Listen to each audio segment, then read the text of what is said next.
मित्रों, इसी प्रकार से कल्याण वर्मा जी ने सारावली के अंदर एक और महाभाग्य की योग के विषय में लिखा है। उसमें यह है कि अगर स्त्रियों के केस में नाइट बर्थ और पुरुषों के केस में डे बर्थ, उसमें अगर सूर्य चंद्र और लगन स्त्रियों के केस में नाइट बर्थ हो और सूर्य चंद्र और लगन अगर सम राशि में बैठे तो ऐसे में महाभाग्य योग होता है। और अगर डे बर्थ हो और पुरुष के केस में अगर ये सूर्य चंद्र और लगन अगर विषम राशि के होते हैं तो भी महाभाग्य योग होता है। ऐसे में एक व्यक्ति बहुत छोटे परिवार में जन्म लेकर या किसी भी स्थिति में जन्म लेकर अपनी स्थिति को 100 गुना ऊपर लेकर जाता है। हमारे साथ कॉलर जुड़ गए हैं। हेलो हेलो, नमस्कार, कौन बोल रहे हैं? नमस्कार सर, रमेश श्रीवास्तव बोल रहा हूँ। हाँ बोलिए। सर मैं अपने बेटे के बारे में जानना चाहता हूँ। हाँ बताइए, date of birth, time of birth, place of birth. 4 March 1978, place Lucknow, 7:45। आपको एक्सक्यूज मी, आपको डेट ऑफ बर्थ दोबारा बोलनी पड़ेगी। 4 मार्च 1978, 4 मार्च 1978, 7:45 AM सुबह morning, 7:45 AM। Okay, Lucknow place. Lucknow उतनी जगह। इनके बारे में ये जानना चाहता हूँ, इनकी नौकरी ब्रेक हो गई है जी और अब कब तक मिलेगी और विदेश जाने को योग है कि नहीं, जी और शादी कब तक होगी? 3 पॉइंट है सर। जी देखिए, आपके बेटे इसमें मीन लगन के जातक हैं और धनु राशि है इनकी, और चंद्रमा की ही महादशा चल रही है और मूला नक्षत्र है। देखिए, संधि का नक्षत्र है आपके बेटे का चंद्रमा संधि के नक्षत्र के हैं। संधि के नक्षत्र के जो चंद्रमा होते हैं उसमें आदमी को मेहनत बहुत करनी पड़ती है, लेकिन उसमें विदेश के बहुत अच्छे योग बनते हैं। आपके बेटे को पहली बात तो यह है कि कुंडली के अंदर काफी अच्छे विदेश के योग बनते हैं। कोई भी टेक्निकल क्वालिफिकेशन के साथ में इनको विदेश जाके काम करने का, जैसे IBM टाइप की जो कंपनीज होती हैं जो कि प्रोजेक्ट्स लेती हैं विदेशों में, इस तरह के प्रोजेक्ट्स करने का इनको योग बनता है।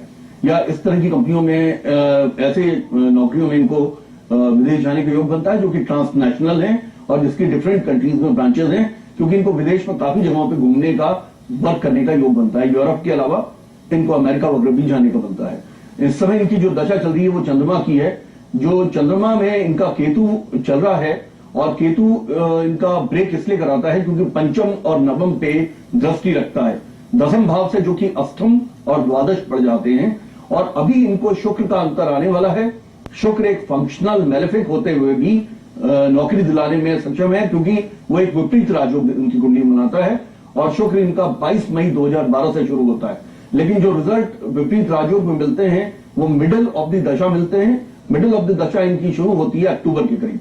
तो आप बहुत ज्यादा परेशान मत होइए, अक्टूबर तक में इनका उपाय करने से। दूसरा मैं इनको ये कहूंगा कि एक पुखराज इनको धारण कराइए और एक मूंगा धारण कराइए, उससे काफी फर्क पड़ेगा। और शिरडी बाबा की शरण में जाएं, उससे भी बहुत अच्छा रहेगा। हमारे साथ एक कॉलर और जुड़ गए मित्रों। हेलो हेलो, हाँ जी बोलिए। मेरा नाम रेनू है। मेरा डेट ऑफ बर्थ है 9/6/1978, 7:16 शाम को, शुक्रवार, दिल्ली। आपने कहा 7:16। 7:16। और दिल्ली की बर्थ है? हाँ जी, दिल्ली का बर्थ है। मैं आपने जो मुझे डिटेल दी है मैं दोबारा पढ़ रहा हूँ। 9 जून 1978, हाँ जी, 7:16 सुबह की बर्थ है और दिल्ली का आपकी पैदाइश है। देखिए, आप मिथुन लग्न की जातक है, कर्क राशि है आपकी। कर्क के चंद्रमा स्वग्रही माने जाते हैं और खासतौर पर पुनर्वसु नक्षत्र के हैं। पुनर्वसु गुरु का नक्षत्र है और गुरु चूंकि केंद्र में बैठे हुए हैं, एक थोड़ा सा दोष हो जाता है, क्योंकि इसमें कहा गया है कि न दृश्यंती शुभम नृणाम सौम्या केंद्राधिपा यदि क्रुआश्चे शुभम हेते प्रबला सूत्रोत्तरा। गुरु मिथुन लग्न की जातक को बहुत अच्छे फल नहीं देते, क्योंकि कहा गया है कि केंद्राधिपति दोषस्तु बलवान गुरु शुक्र मारकत्वे अपिचत्योर मारक स्थान सम संस्थिति। यानी कि एक बहुत बड़ा ये दोष भी है और अच्छाई भी है। अच्छाई इस मामले में है कि आपको बहुत योग्य साबित करेगा, पढ़ाई के मामले में, काम के मामले में, भोजन बनाने के मामले में, एटिकेट्स के मामले में, और सबसे बढ़िया बात है यह आपको स्वभाव के मामले में बहुत अच्छे रिजल्ट देता है। लेकिन इस गुरु की आपको विशेष तौर पे पूजा करनी होगी। इसके लिए आपको एक पुखराज धारण करना होगा और गुरु भगवान की पूजा करनी होगी। गुरु के वैदिक मंत्र आप करवाइए, इससे आपको ज्यादा रिजल्ट अच्छे आएंगे। एक कॉलर हमारे साथ जुड़ गए हैं। अच्छा मित्रों, जो मैं आपको जैसे राजयोगों के बारे में बता रहा था, तो हमने अभी राजयोगों की ये व्याख्यान माला हमारी कंटिन्यू रहेगी। क्योंकि अभी मैंने आपको नभस योगों के बारे में नहीं बताया। नभस लोगों में बहुत बड़े बड़े राजयोग बनते हैं और उनसे भी लोगों को, जातक को बहुत अच्छे प्रभाव मिलते हैं। मैंने आपको लेकिन आपको नीच भंग राजयोग के बारे में बताया, जो कि हमारे सचिन तेंदुलकर, इसी प्रकार से वीरेंद्र सहवाग, इनकी पत्री में 3-3 नीच भंग राजयोग बनते हैं। लेकिन ये हमेशा याद रखिएगा, नीच के ग्रह भी अपना फल दिखाते हैं और नीच भंग हो जाने पे भी बहुत अच्छे रिजल्ट दिखाते हैं। मैंने आपको राशि परिवर्तन योग के बारे में बताया था, जिसमें कि 2 ग्रह अपनी राशियां बदलते हैं।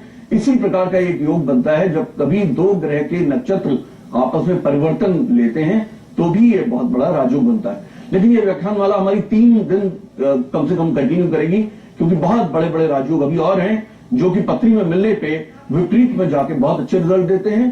आज का समय हमारा यहीं समाप्त होता है।